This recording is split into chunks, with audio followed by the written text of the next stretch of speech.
me tell you this story. We were. Is it true that when you you're know on... she dominates everything, I was right? gonna give a homeless guy some money one night, and he smacks my hand. Why? And he says, if he can say, do you have any spare change? He can say, welcome to McDonald's, can I help you, please? That nigga D-Fish cussed me out one day. Damn. Not really cussed me out, but like try to sun me. Cause I told him he was sad. I think I was a rookie. And I got in the game, we was getting blown out. And this is a game I had dunked on, what was that, Lamar Odom, I think? Dunked on him, I'm having a good game. But we getting blown out, but we make a comeback. And I was like, yeah, sad ass nigga. Like, this nigga sad, man. Like, I'm just talking. And he got mad. He had one of our assistant coaches to grab me. Assistant coach grabbed me, was like, D-Fish want to talk to you at half court. He came to me, he was like, don't get it fucked up. I used to get buckets. I'm like, nigga, all right.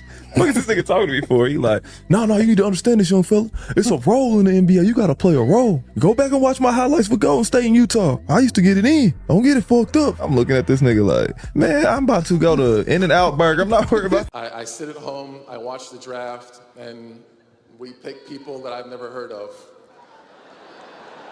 Yeah, sitting there, Emmanuel Ginobili.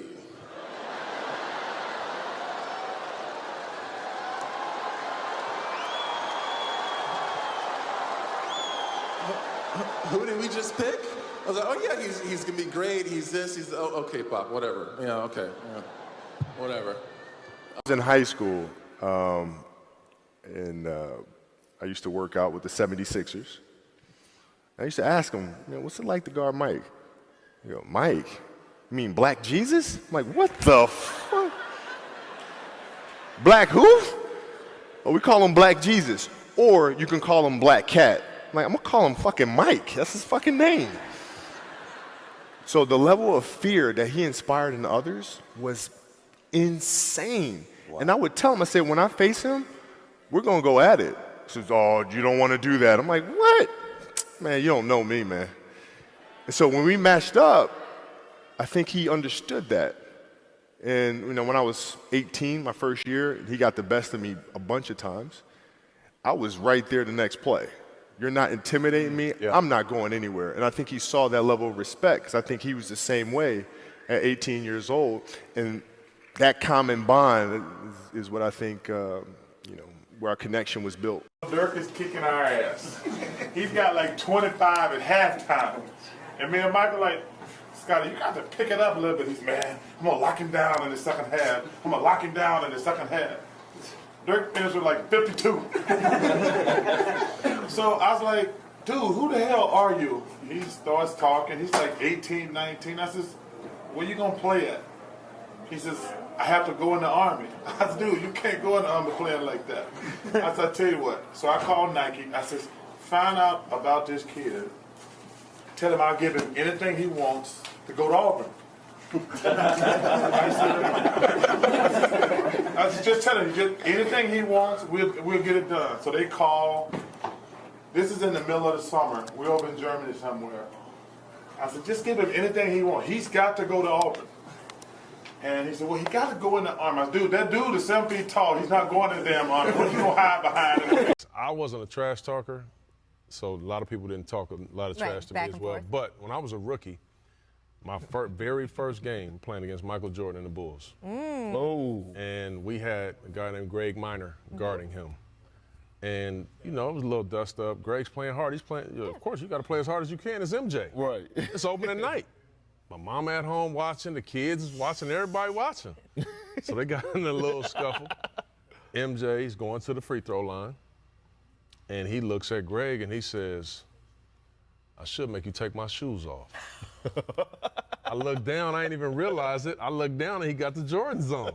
So I said, oh man, this is my first game ever. I said, this is what I got to look forward to. Who's the toughest guy to defend? Kevin Durant. Okay. Kevin Durant. That was the one that I retired without really having to being able to figure out what it is that he, how I can stop him. Why? When he first came in the league, he was easy to defend because he couldn't go right and shoot. You should kind of shoot across his face. So that was a weakness that he had. Also in the post, he couldn't turn left shoulder. Everything was right shoulder. So that gave me areas that I could shut off. right? And then he started developing it. And now he can pull up left, he can pull up right, he can shoot the long ball, he has runners, left hand, right hand. Before he had a left hand finish at the rim, I could always send him left, force him all the way to the basket. Even with the advantage of his size, he was still uncomfortable finishing with his left. So I could clamp the right hand and now force him into tough situations. But now he developed that. So then I couldn't really figure out, is this a rhythm thing? I'm trying to count the seconds that he takes to make his moves. When does he make them? At what time? Let's tell this story about Larry Bird. I remember he was cursing under his breath. And I asked him, I said, Larry, what's going on with you? He says, you guys are being disrespectful to me. And I says, what are you talking about? He says, you guys are putting a white guy on me. That's disrespectful. Wait, who's the white guy you put on him? I can't remember who it was. I just started laughing. I had no comeback. But he says, it's disrespectful when y'all put a white guy on me. And I'm sitting there like, I'm laughing in the middle of a game. Where were you when the Luka trade happened? Where was I?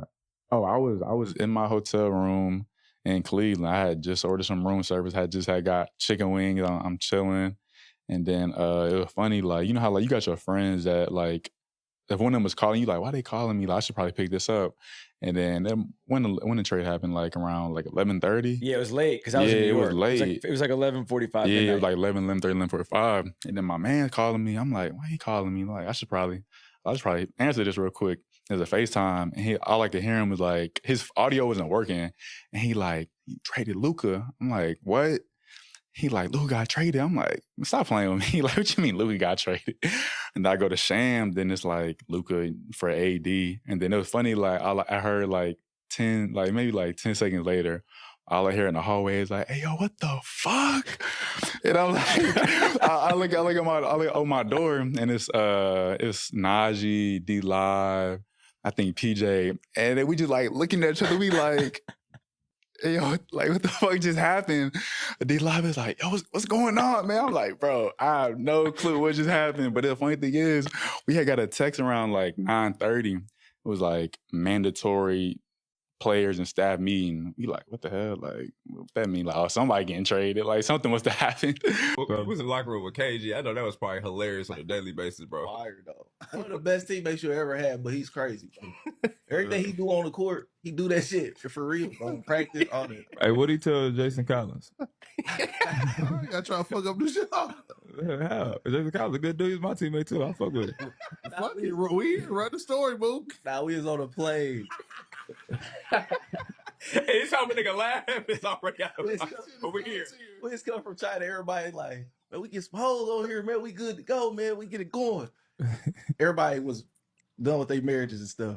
He told Jason Collins, we got you too, boy. Don't worry about it, bro. We gonna bring some niggas. We gonna bring.